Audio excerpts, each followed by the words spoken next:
O Senhor esteja convosco. Proclamação do Evangelho de Jesus Cristo segundo João.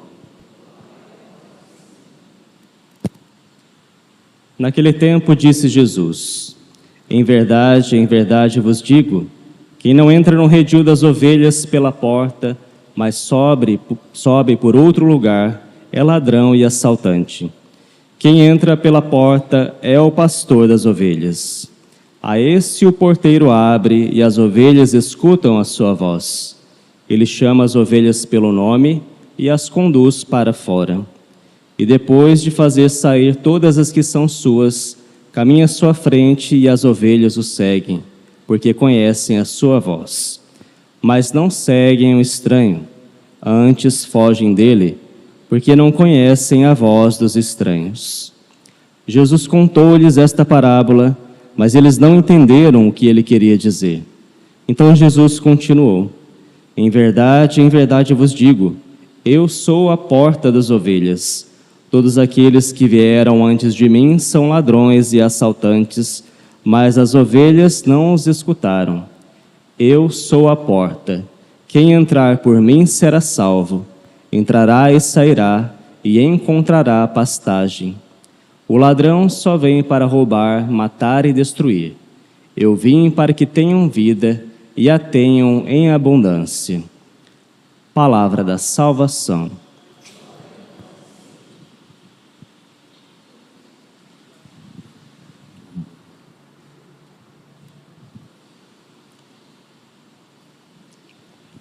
Queridos irmãos e irmãs, ontem nós celebrávamos o quarto domingo da Páscoa, o domingo do Bom Pastor, e lemos o trecho do Evangelho de São João, onde Jesus declara que Ele é o bom pastor. E hoje a igreja nos apresenta o Evangelho logo anterior a isso. Ontem nós lemos o Evangelho de São João, capítulo 10, do versículo 11 em diante. Hoje nós lemos o início do Evangelho. Jesus começa a preparar o coração dos seus ouvintes para anunciar que Ele é o bom pastor. E fala que o pastor das ovelhas é aquele que faz com que elas escutem a sua voz.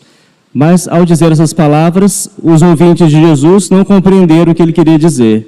Então, depois, Jesus faz outra comparação. Nosso Senhor vai dizer: eu sou a porta das ovelhas. Quem entrar por mim será salvo. Então nós temos duas imagens: Jesus como o bom pastor, nós já refletimos bastante no dia de ontem, e aqui Jesus que ele diz que Ele é a porta por onde entram as ovelhas.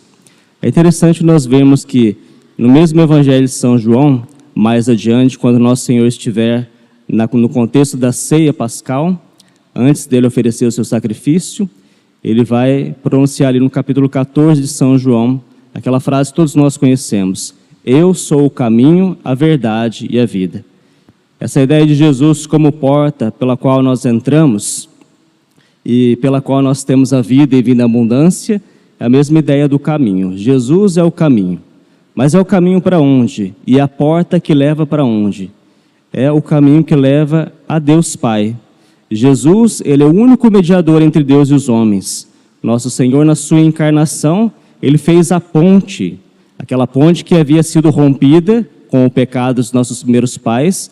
Nosso Senhor, então, Ele restaura essa ponte e faz com que seja uma união mais íntima e mais profunda ainda com o Pai. Jesus, então, é o único caminho, Ele é a única porta que nos leva à comunhão verdadeira com Deus. Ele mesmo é Deus, e uma vez que nós temos essa união com Ele, nós temos essa união com o próprio Deus, com a Santíssima Trindade. Por isso não existe nenhum outro caminho, não existe nenhum outro caminho que seja verdadeiro e que nos conduza à verdadeira vida, se não for nosso Senhor Jesus Cristo. E para nós isso precisa estar muito claro, porque existem muitas outras portas que nós somos tentados a entrar, sobretudo no nosso tempo, a nossa geração, e que não conduzem a Deus, não conduzem ao Deus vivo e verdadeiro, como diz São Paulo na carta aos Tessalonicenses. O Deus vivo e verdadeiro é o Deus de Jesus Cristo. São Pedro vai dizer que não existe nenhum outro nome debaixo do céu pelo qual nós sejamos salvos, que não o nome de Jesus. E precisamos reafirmar isso. Nós vemos que o Papa Bento XVI, durante seu pontificado, ele realizou enormes esforços para que a figura de nosso Senhor Jesus Cristo fosse mais bem compreendida. Tanto é que ele escreveu aquela famosa trilogia, Jesus de Nazaré, justamente nos mostrando a figura central de Jesus na nossa salvação. Hoje são várias vozes que nos convidam a ir por outros caminhos, outras filosofias, outras tendências religiosas, vários espiritualismos, todos esses se configuram com aquele ladrão que Jesus diz. O ladrão que não entra pela porta do redil, mas é assaltante. E não vai fazer o bem para as ovelhas, mas pelo contrário, vai matar e destruir. Nós precisamos então firmar a nossa fé no único Deus de Jesus Cristo. Saber que Ele é o caminho, Ele é o verdadeiro caminho. E se nós não tivermos a reta noção de quem é nosso Senhor, a clara ideia de quem é nosso Senhor, facilmente nós nos perderemos. Então lembremos que Jesus, Ele é Deus. Ele é a segunda pessoa da Santíssima Trindade que se encarnou para a nossa salvação. E por isso não existe nenhum outro caminho. Precisamos, ter essa fé cada vez mais aprofundada, por mais que isso seja algo que parece que conheçamos, mas muitas vezes a conduta da nossa vida não é perfeitamente condizente com essa verdade. Muitas vezes nós vamos criando vários ídolos, e esses ídolos vão tomando o lugar de nosso Senhor. Ídolos que nos prometem uma salvação. Por exemplo, no nosso tempo, o grande ídolo que traz uma grande ilusão para nós é a realidade da tecnologia. A tecnologia tomou uma proporção tão grande que muitas vezes nós colocamos a nossa esperança de salvação nela. Mesmo nós cristãos que professamos a fé em Jesus, que professamos que Jesus é Deus, muitas vezes nós somos vítimas desse tipo de idolatria. Por exemplo, o avanço da ciência, muitas vezes nós colocamos a nossa esperança nos avanços da ciência, nós colocamos a nossa esperança de imortalidade, nossa esperança de vida, nos avanços da ciência médica, todo tipo de ciência. É claro que tudo isso são coisas que fazem bem para o ser humano, mas não podem ser colocadas no lugar de Deus. Precisam ser usadas de maneira reta, maneira prudente, de maneira equilibrada. A nossa esperança não pode estar naquilo que não é nosso Senhor Jesus.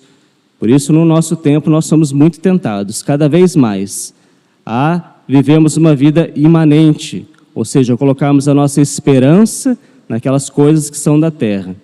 Ainda que nominalmente, ainda que no discurso, nós digamos que a nossa esperança está em Cristo, mas no fundo, muitas vezes, a nossa esperança e o nosso caminho realmente para a vida não é o caminho de Jesus. Quem não já sofreu uma crise na vida, uma crise de doença, por exemplo, em que bate um desespero, Nós vemos, por exemplo, pessoas que são acometidas por doenças graves, doenças que desenganam, como um câncer, e outras moléstias. Muitas vezes nós vemos que as pessoas se desesperam e começam a colocar sua esperança em ídolos, sua esperança na ciência, sua esperança naquilo onde não pode haver a verdadeira esperança. Que nós, então, tomemos nosso Senhor como a nossa verdadeira esperança, como o único caminho que vai nos conduzir à verdadeira vida. E não nos enganemos. No fundo, o ladrão e o assaltante que não entra pela porta do redil das ovelhas é o próprio diabo. O diabo é aquele que quer nos tirar do caminho de nosso Senhor. O diabo é aquele que quer nos ludibriar. É aquele que quer apresentar grandes ilusões para nós. É isso que ele faz desde o princípio. Ele é mentiroso, o pai da mentira, e quer nos desviar daquele caminho que é o caminho reto. Fortaleçamos então a nossa fé em nosso Senhor, sejamos essas boas ovelhas que ouvem a voz do único pastor, o único pastor que pode nos dar a vida, e entremos por ele, que é o caminho que vai nos conduzir à verdade e à vida. O único caminho que nos conduz até o Pai. Louvado seja o nosso Senhor Jesus Cristo.